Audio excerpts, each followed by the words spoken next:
ሰላም ሲቲዝንስ የፔፕ ጋርዲዮላ አስደናቂ ዘመን አብቅቶ አዲሱ አሰልጣኝ ኤንዞ ማሬስካ ወደ ኢታድ መምጣቱ እርግጥ ሆኗል። ታዲያ ማሬስካ ማንቸስተር ሲቲን ይዞ ምን አዲስ ታክቲክ ሊያሳየን ይችላል? የፔፕን ስኬትስ ማስቀጠል ይችላል? ዛሬ የማሬስካን አስገራሚ የታክቲክ ሚስጥሮች በዝርዝር እንመለከታለን።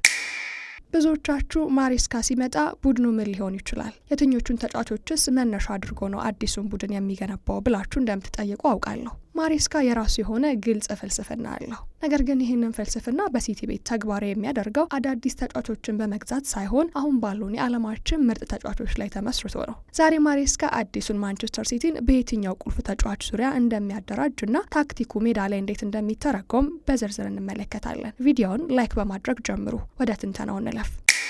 ማሬስካ የፔፕ ጋርዲዮላ ረዳት የነበረ በመሆኑ ታክቲኩ ፔፕ ቦል የፔፕ ታክቲክ ሁለተኛ እትም ሊባል ይችላል። አንደኛ ዋናው ፎርሜሽን ወረቀት ላይና ሜዳ ላይ ዘፍሎድ ፎርሜሽን የማሬስካ የማታለያ ስልት። በመጀመሪያ ስለ ፎርሜሽኑ እንነጋገር። ማሬስካ በወረቀት ላይ ቡድኑን በ4-3-3 ወይም በ4-2-3-1 ፎርሜሽን አስመስሎ ቢያሰልፍም ጨዋታው እንደተጀመረ ግን ታክቲኩ ሙሉ በሙሉ ይቀየራል። ሲቲዎች ኳስ አግኝተው ማጥቃት ሲጀምሩ ፎርሜሽኑ ወዲያው ወደ 3-2-4-1 ይለወጣል። ይህንን አጨዋወት ብዙዎች የፔፕ ታክቲክ ሁለተኛ እትም ወይም ፔፕ ቦልቱ እያሉት ይገኛሉ።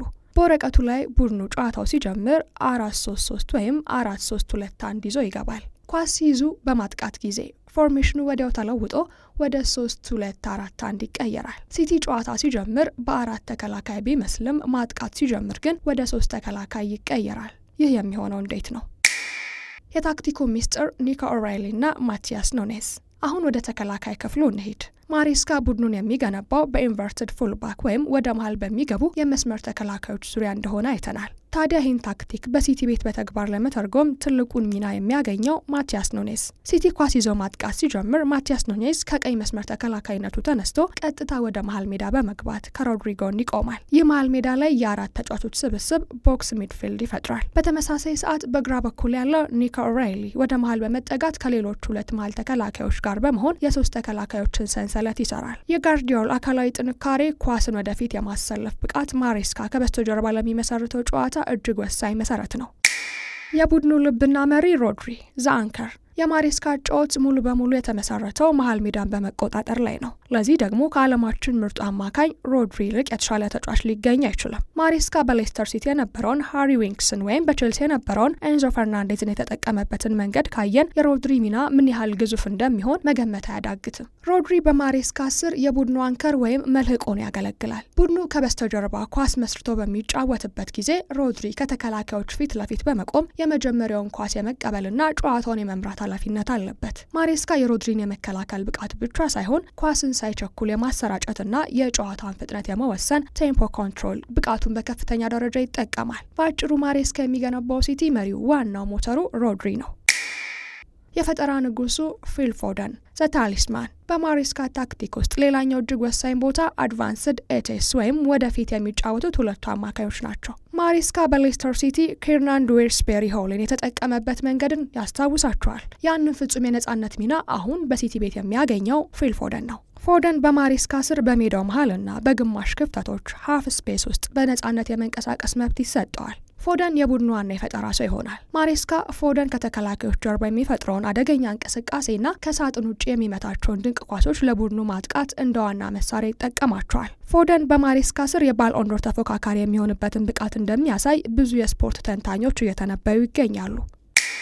አዲሱ የፈጠራ አስማተኛ ራያን ቸርኪ ዘ ሴክሬት ዌፖን። አሁን ደግሞ ሁላችንም በከፍተኛ ጉጉት ወደምንጠብቀውና በማሬስካ ስር ትልቅ ቦታ ይሰጧል ተብሎ ወደሚገመተው አዲሱ የፈጠራ አስማተኛ እንለፍ። ስለ ራያን ቸርኪ።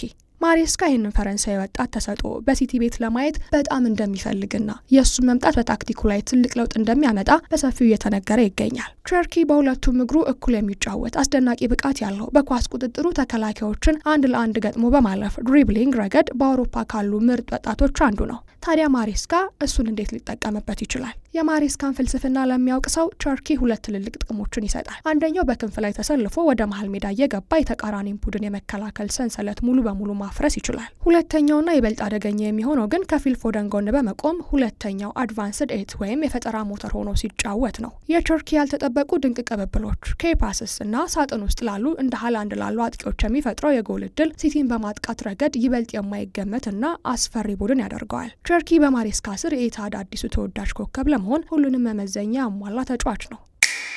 የመስመር ላይ አውሬዎቹ ጀረሚ ዶኩ እና ሴሜኒዮ።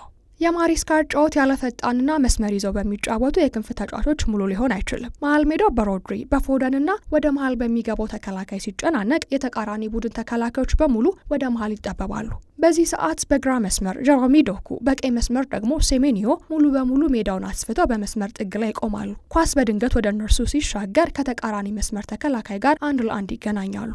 ማሬስካ እነዚህን ተጫዋቾች ያላቸውን 1-1 ግንኙነት 1-1 ድሪብሊንግ ብቃት ተጠቅመው ሳጥን ውስጥ ለሃላንድ ኳሶችን እንዲያቀርቡ ወይም ቀጥታ ራሳቸው ወደ ጎል እንዲገቡ ሙሉ ነጻነት ይሰጣቸዋል። የጎል ማሽኑ አዲሱ ሚና ኤርሊንግ ሃላንድ ዘ ኮምፕሌት ነምበር 9።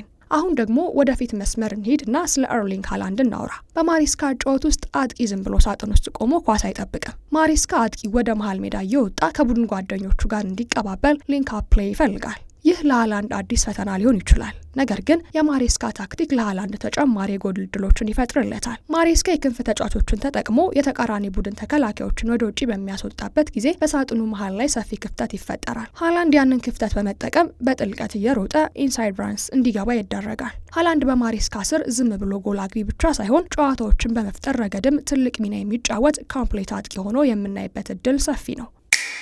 ሲቲዝንስ እንግዲህ ኤንዞ ማሬስካ አዲሱን ማንቸስተር ሲቲን የሚገነባው አሁን ባሉት ቁልፍ ተጫዋቾቻችን ዙሪያ ነው። የሮድሪ መሪነት፣ የፎደን ፈጠራ፣ የሃላንድ ጎል አግቢነት እና የዶኩ ፍጥነት በማሬስካ አዲስ ታክቲክ ተቀናጅተው ሲቲን እንደገና ወደ ክብር ከፍታ ይመሩታል ተብሎ ይጠበቃል። እናንተስ በአዲሱ አሰልጣኝ ታክቲክ እና በተጫዋቾቹ ሚና ላይ ምን አስተያየት አላችሁ? ማሬስካስ እንደ ፔፕ ስኬታማ መሆን ይችላል? ሀሳባችሁን አሁኑኑ ኮሜንት ላይ አሳውቁኝ። ቪዲዮውን ላይክ በማድረግና ለቻናሉ አዲስ ከሆናችሁ ደግሞ ሰብስክራይብ ማድረጉ እንዳትረሱ።